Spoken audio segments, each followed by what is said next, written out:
toward a new worldview, circa 1540 to 1789. In the 17th and 18th centuries, the educated elite of Europe changed their view of the world from a religious view to a secular scientific view. What that statement means, in other words, is that in the 1600s and 1700s, a small group of educated Europeans changed their view of how they felt the world and the universe operated from a view which emphasized God and faith as an explanation for the workings of the universe and everything within it, to a more rational, scientific view of the world which emphasized explanation, provable explanations.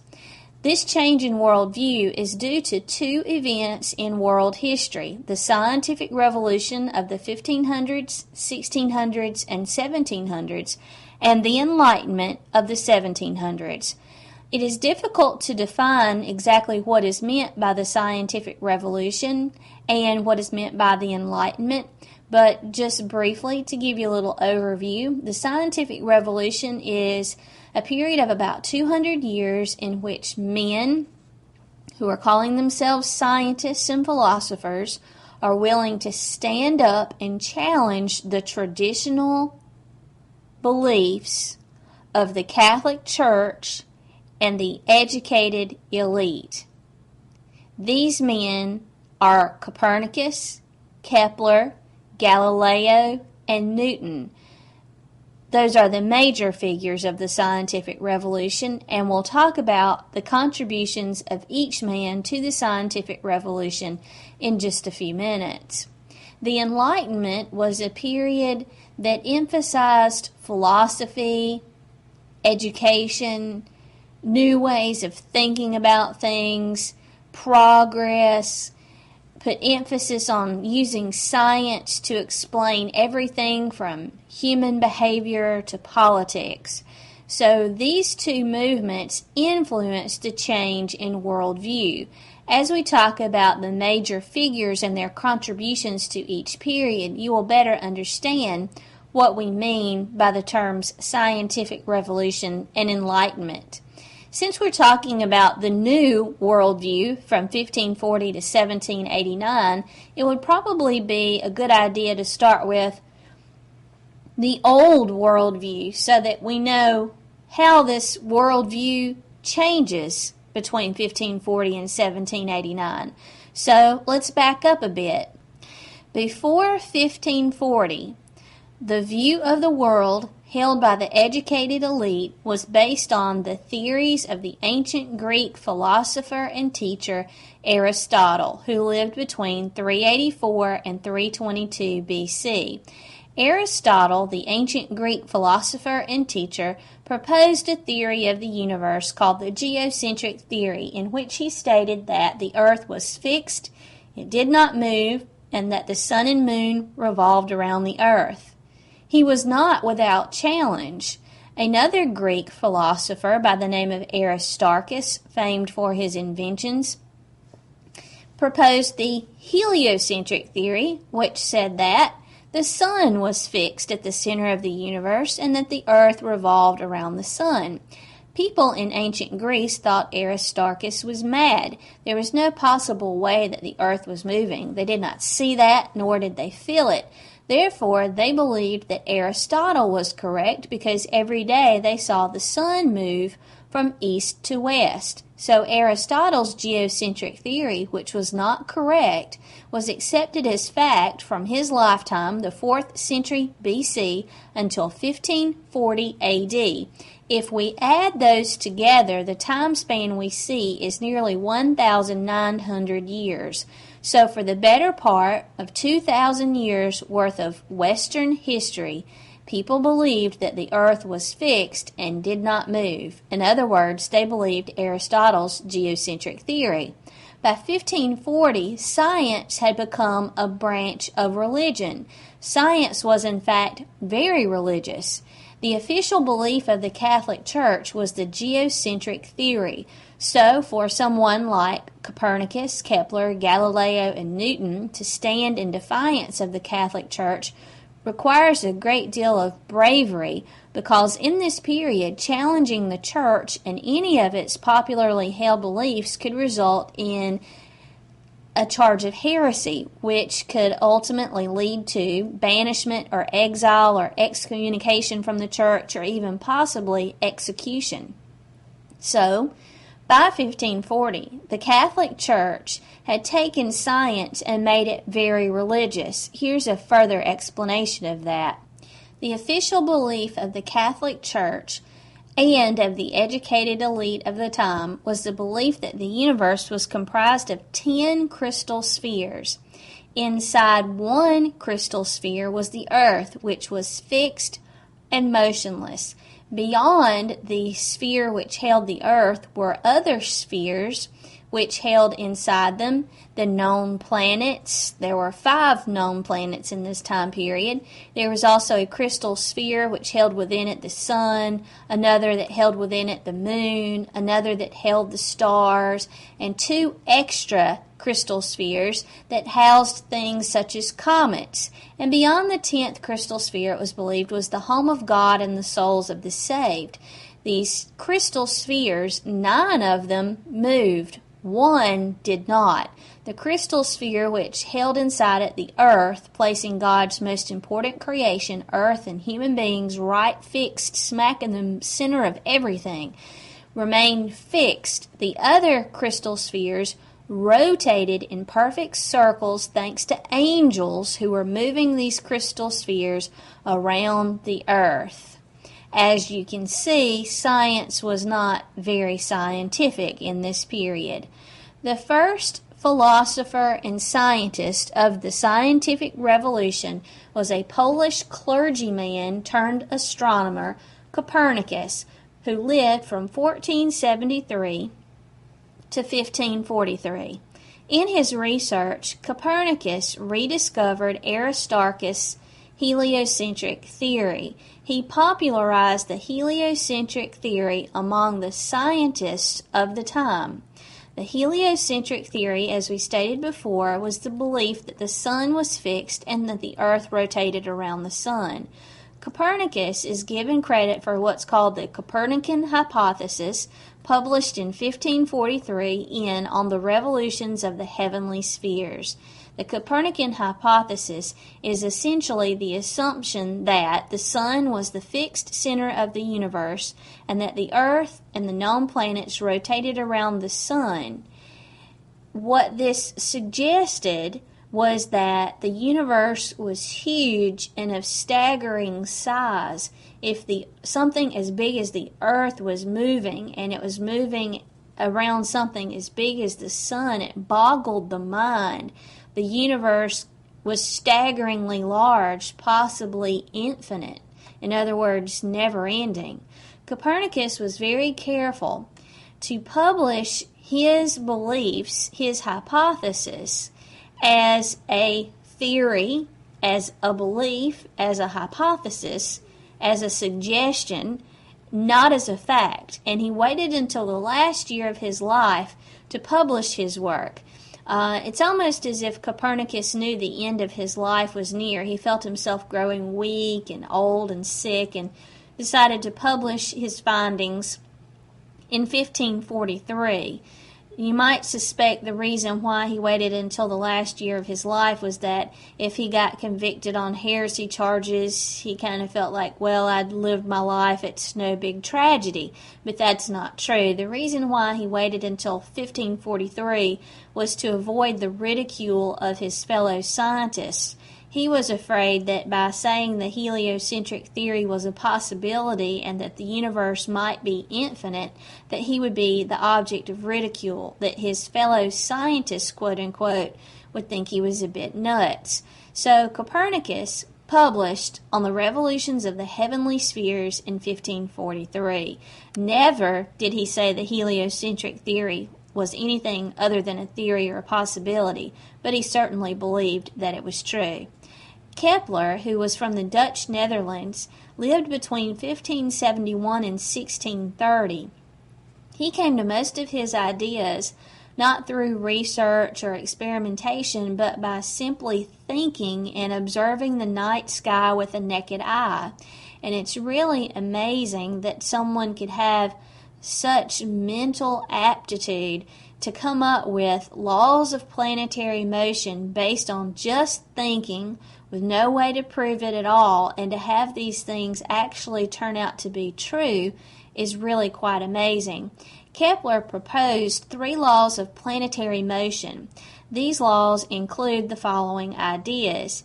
Kepler said he believed, though he had no proof, and he was careful to say these were just ideas to avoid the wrath of the church.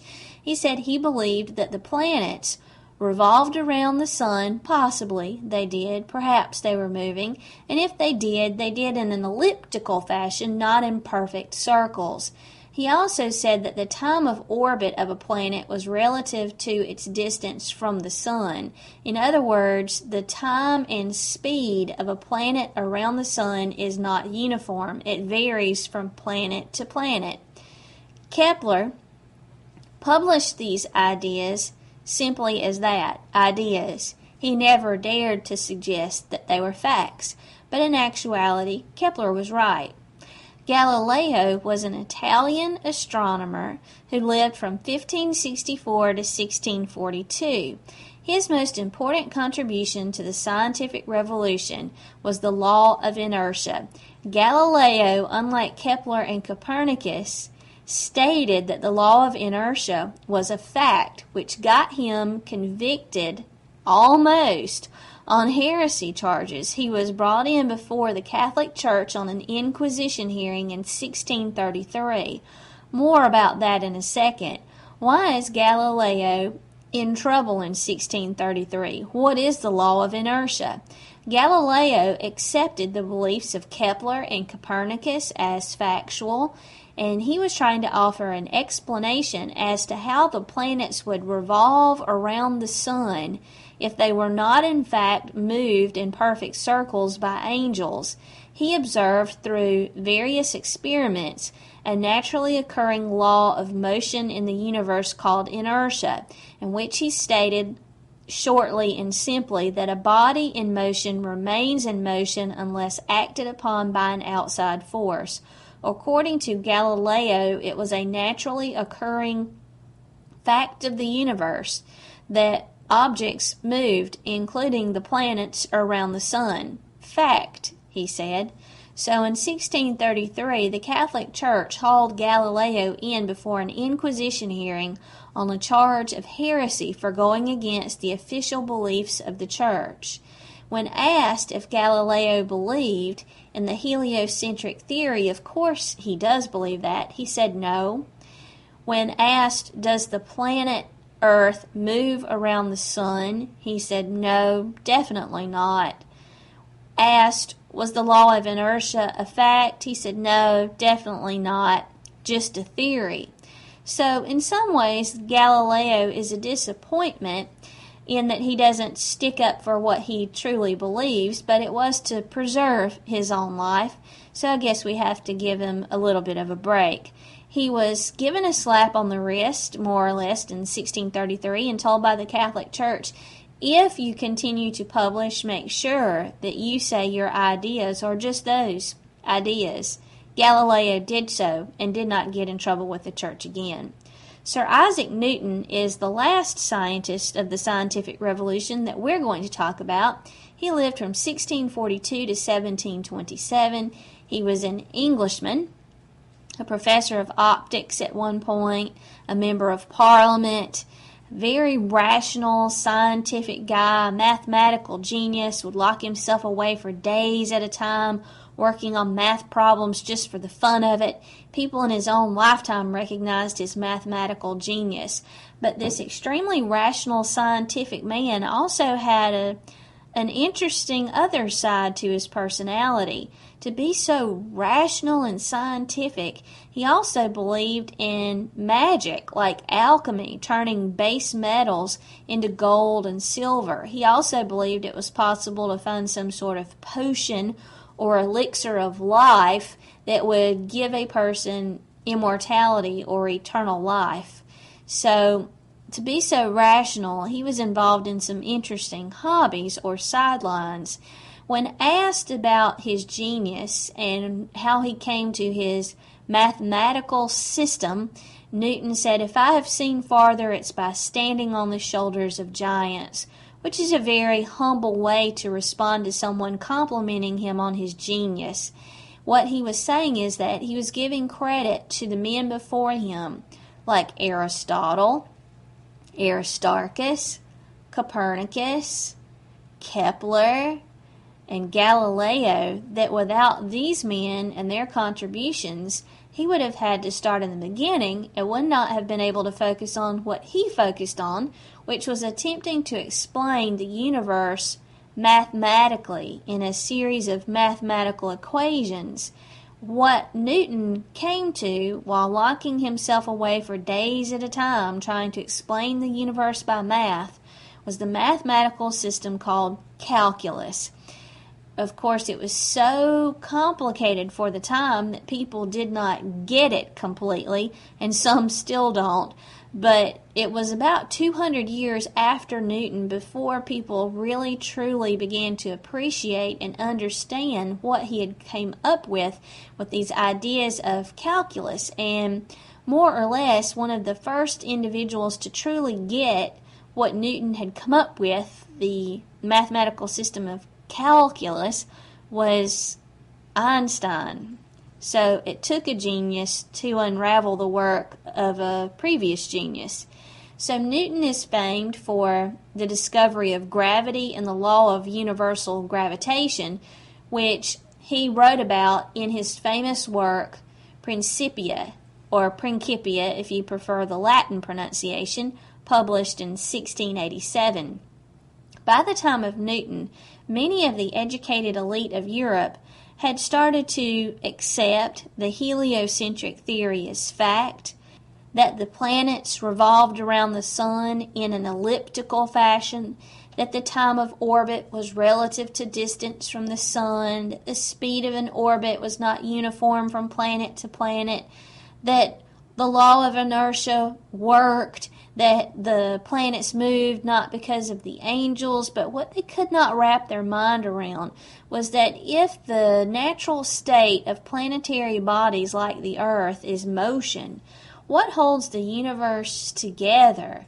If the natural state is motion, why don't planets just revolve and spin off? Why do they stay together, clustered around the sun? The answer, according to Newton, was the law of universal gravitation, and specifically gravity. Newton brought together in what's called the Newtonian synthesis all of the ideas of Kepler, Galileo, and Copernicus, and added to them the law of universal gravitation. Essentially what Newton did was he provided the glue that made the universe stick together. That glue was gravity.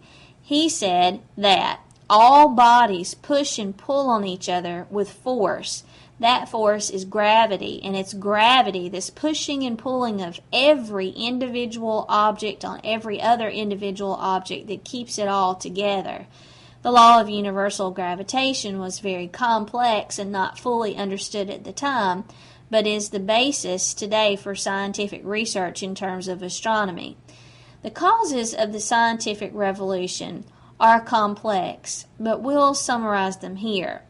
Many individuals like Copernicus, Kepler, Galileo, and Newton were motivated in this period on the sheer basis of curiosity, an attempt to explain the unknowable, a desire to know how things worked other than the simple explanation they work because God made them, which had been acceptable before 1540 as an explanation for anything and everything.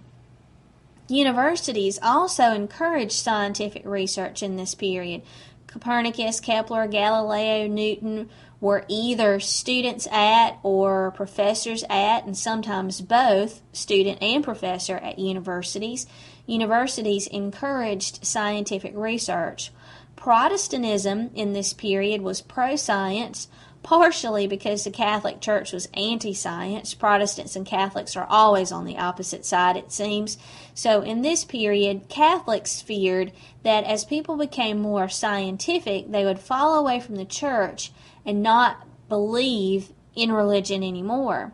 Protestants felt that by studying science, individuals would become more religious because they couldn't help but see God's hand and God's handiwork in everything. Also, a cause of the scientific revolution was the need for better navigational tools as Europe makes its way across the Atlantic, Pacific, and Indian Oceans in trading with colonies established in Africa, Asia, and the Americas.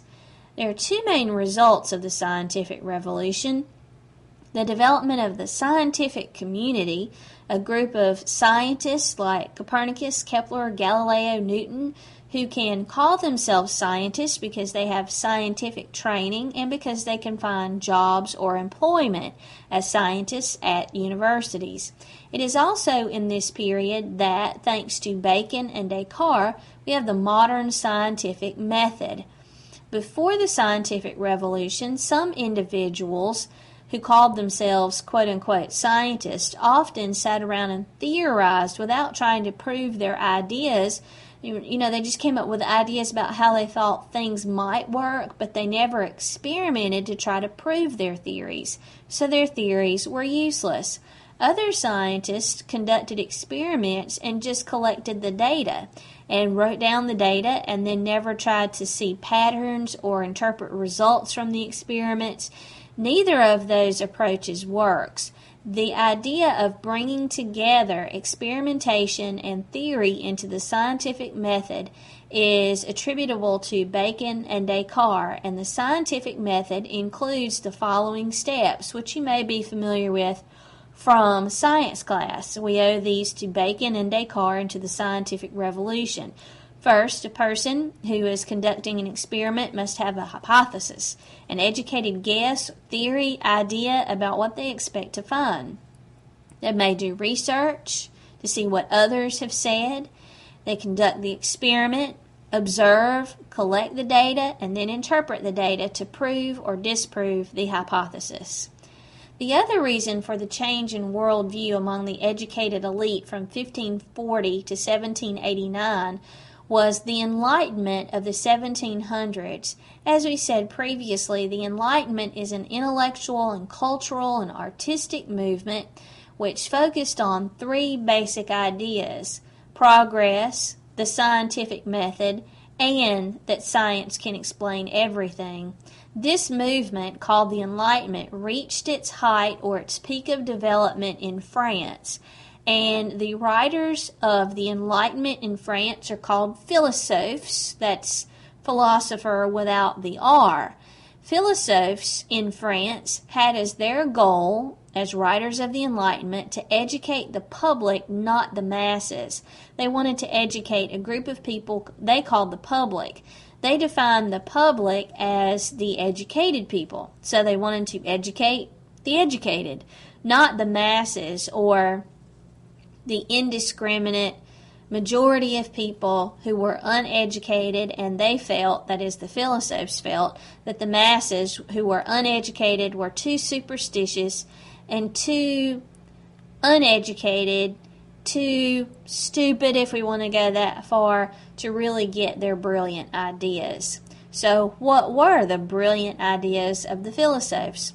Well, the philosophes stressed in their books and in their teachings and discussion three basic ideas. Progress is possible, meaning that through education, better people and better societies can be created.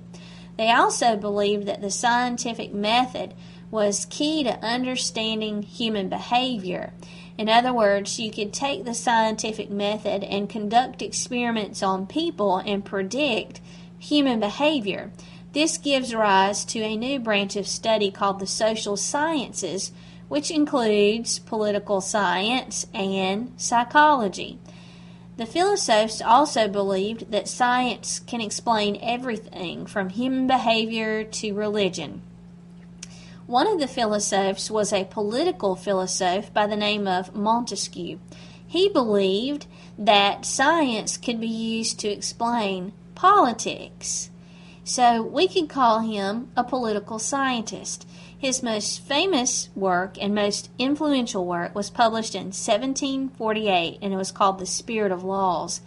This book has profound impact in Montesquieu's home country of France, but was also read by the founding fathers of our country, and we see in our Constitution the ideas of Montesquieu, the French philosopher of the Enlightenment. In The Spirit of Laws, published in 1748, Montesquieu stated that in a perfect government, in a government that works, power checks power. Montesquieu was calling for the creation of governments throughout Europe and even in his home country of France, which was an absolutist country, to end absolutism everywhere and to establish constitutional governments which separated and checked the power of various branches of government. In other words, Montesquieu said that in an absolutist country like France, having only an executive branch of government did not work because it did not keep the power of the king in check. The whim of the king became law. So he suggested in The Spirit of Laws that in a perfect government you would have a constitution, a constitutional state, and in this constitution there would be a separation of the branches of government into executive, judicial, and legislative, and each of these branches would have methods of checking and balancing the power of the other two. Therefore, no branch of government would become too powerful.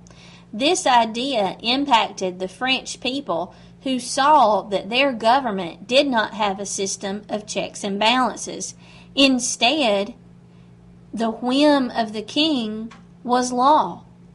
This idea of checks and balances influenced the foundation of our Constitution and our country, and we know that the executive, judicial, and legislative branches in our Constitution are able to check and balance each other, for example, through veto. Voltaire was a French philosopher who lived from 1694 to 1778. Voltaire was his pen name. Voltaire was a deist. He was, in other words, not a Protestant or a Catholic. He was a Christian who believed in a distant, uncaring God, a God who created the universe and then lost interest. Voltaire's religious beliefs, along with his sharp tongue, got him into trouble, and he was actually, on a number of occasions, put in jail and at one point exiled from the country of France. Voltaire felt that he had been discriminated against because of his religious background. Voltaire campaigned for, in the country of France, legal equality. He felt that he had been mistreated because of his religious beliefs. Voltaire stressed that in France and in every other country, a person's background should not matter. The punishment should be the same for the crime across the board, that the court should be blind to a person's ethnicity, race, to their educational level, to their religious beliefs or lack thereof. None of that should matter. The punishment for the crime should be the punishment for the crime. So, Voltaire campaigned for legal equality and was opposed to legal injustice. This idea also impacted the French, who realized that legal equality did not exist in their country. So far, what I would just say to you about Montesquieu and Voltaire is their ideas may not seem very revolutionary to us as modern-day Americans, but in the time period, what Montesquieu and Voltaire are suggesting here are truly, literally revolutionary ideas. Their ideas impact both the American and French revolutions.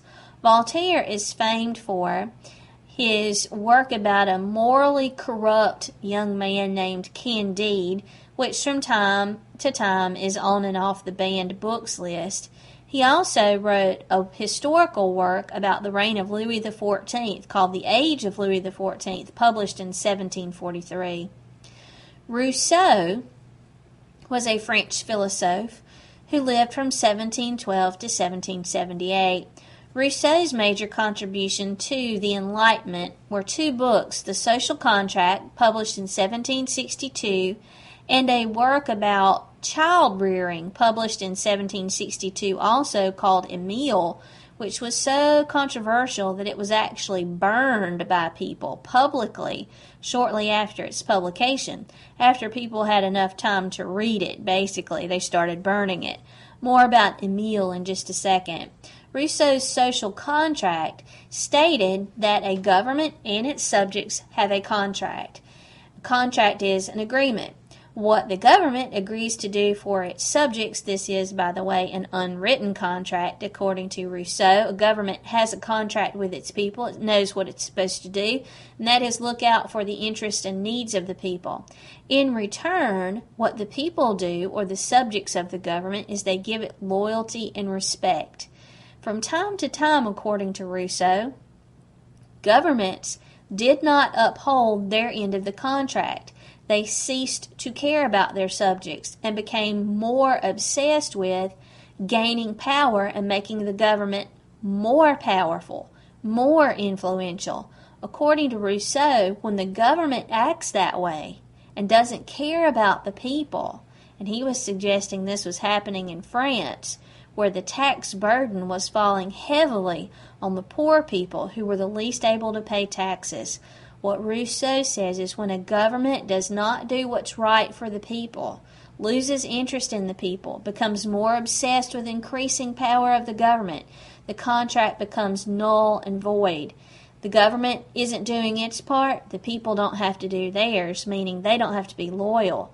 They have, according to Rousseau, the right and responsibility to revolt at that point.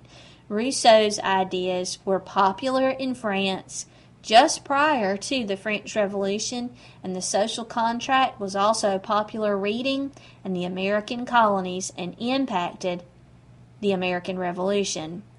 Emile, we'll talk about for just a second. Emile was a book by Rousseau about child rearing practices, and this is extremely hypocritical. More about what I mean on that in just a second. Rousseau said in 1762 that children should be treated tenderly, with compassion, as human beings, because it was commonplace in Europe at this time for upper-class women and middle-class women to have children but not breastfeed or nurse them themselves, to hire poor women to do that. Basically, upper-class and middle-class women were not interested in raising their children themselves because the infant mortality rate was so high. So many children died that parents were reluctant to form emotional attachments to their children. And as a result, children were often neglected, sometimes brutally treated, more or less ignored, and dressed in really outlandish, adult-looking clothing, which restricted their movements. Rousseau suggested that upper-class women and middle-class women should breastfeed their own children because it was healthier for the child. He also suggested that education should be tailored to a child's gender. Boys should get plenty of exercise and fresh air, be taught how to read and to do a trade. Girls, on the other hand, and by trade I mean do a job, girls, on the other hand, he said, should be treated gently and given a practical education based on their gender. In other words, girls should be taught how to grow up to be good wives and mothers. This is a bit hypocritical because Rousseau actually had 5 children with a common law wife, meaning he never officially married her. These 5 children he never raised or never really had any contact with. Once he fathered these 5 children, the mother begged and pleaded with each child to be able to keep it. Rousseau refused and made her, the mother of his children, give up all 5 to what was called a foundling home or foundling hospital. That's just another word for orphanage. So for Rousseau, it was more important to write about how to raise children than to actually raise them himself. John Locke, I'm going to mention here to you as a member of the Enlightenment. He is not, however, from France. He was from England, so you should make a note that one of the major Enlightenment philosophers outside of France was the Englishman John Locke, who lived from 1632 to 1704. His important works are an essay concerning human understanding and 2 treatises of government. John Locke is important because he suggested in his works multiple ideas which, yes, impacted both the American Revolution and the French Revolution. He, too, suggested that government should exist to protect the natural rights of human beings, natural rights like life, liberty, and the pursuit of property, that it was the right of the people to have these basic human rights because they were human beings, and it was the job of the government to ensure protection of these basic human rights. He also contributed to the idea of child rearing, just like Rousseau. John Locke had some ideas about how to raise children. According to John Locke, civilization has a corrupting influence on people, that essentially if we could avoid each other, we would all stay basically good. At our core of our being, we would be great people if we didn't have to deal with other people. So what he said was that all children, all human beings, were born tabula rasa. That means table blank or blank table or blank slate is how it's usually translated. That when we are born, we are essentially blank tablets, blank individuals, and that it's our experiences that change us into the individuals that we become. This gets to the very heart of a psychological dispute that rages still to this day called the nature versus nurture controversy. Those who support the nature idea would say that we are born who we are, that we are the product of our genes, that we are born with our basic personality and basic abilities and lack of abilities in place from the beginning. Those who fall on the nurture side, like John Locke, say that we are blank slates, and it is our experiences, it's our environment, how we're nurtured and how we're raised, and our experiences that make us the people that we are. So what are the results of the Enlightenment? Well, first, a reading revolution, increased literacy throughout Europe. So much good stuff is being written in this period that people want to read it and learn how to read. There is a soaring rate of literacy in this period, more people acquiring the ability to read and write than before in Europe. Reading also becomes a popular individual activity, meaning a hobby for the middle classes.